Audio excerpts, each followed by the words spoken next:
that necessarily, me and Shay aren't on the same page, right? But I'm so disciplined, I always edify, no matter what, because this is business, right? What most people do if they have a challenge with their leader, they will take a day off. They'll take some hours off of edifying, right? Uplifting them morally, spiritually, and intellectually. They'll take some time off so that they can get their emotion. I need to let my leader know I'm not vibing with you today. That's what I used to do. I'm not vibing. I'm going to let you know. I got to let you know. And you know when I got to let them know? Got to let them know publicly. Because we all know how it goes when you talk about your leader. Usually you spread it to other people, right? So now I told Steph, I don't really like Shay, right? So now when Shay come through, guess what I got to do? I got to act like what I told Steph how I felt about Shay. Because now I don't want to look fraudulent to Steph, right? Because Steph gonna now look at me. If I'm cool with Shay, now she's gonna be like, wait a minute. Well, you just was saying you had a problem with her. So what we talking about now is edification. This is where the money's at. And as I was taught, we don't build up people for their ego. We're not building people's ego up. We're building up our bank account. The worst thing you could do is thinking, oh, I'm going to not do this because I want to mess with their ego. When you get to that next level in business and you're growing, fuck all of that. I don't care if I don't care. If my team is around me, guess who's the best person in the world? Shay, my leader. You can say whatever you want, but listen, hold up. But now, if we in public, I'm a build her up. Gotta build her up, right?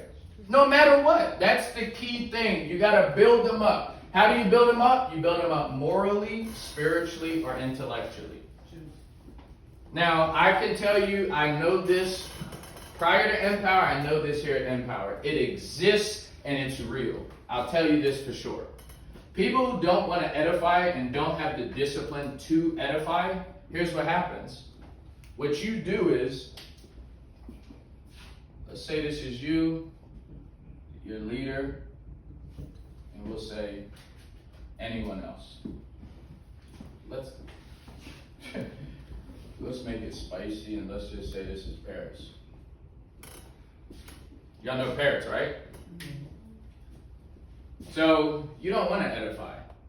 I'm gonna show you how this works. It's a formula. It works, and if you're honest with yourself, you'll see that it works. It's the best technique you'll ever see. And when it comes to team building, best. It takes a lot of discipline.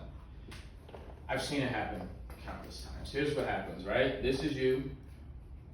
You don't really like your leader. You don't, for whatever the reason, you don't like your leader. So what do? You go here. It is the most beautiful thing to watch because you can see why people don't build teams. You can see it. It's so clear because once you know it and you have the discipline to make this technique work, it's beautiful. You can see, but it's hard to teach. You just gotta get it, and it takes a lot of discipline because your leader's not always good. If you have a leader that you love all the time, you don't have a great leader. Right? Because the leader has to shift, they have to be wrong, they have to do a lot of bad shit, they make a lot of mistakes. It could be territory, all of that.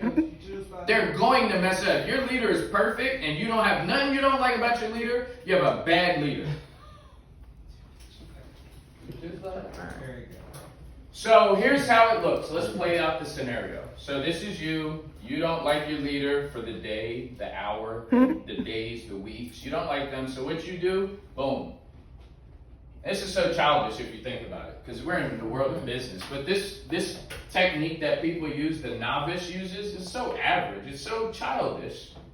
This is so childish.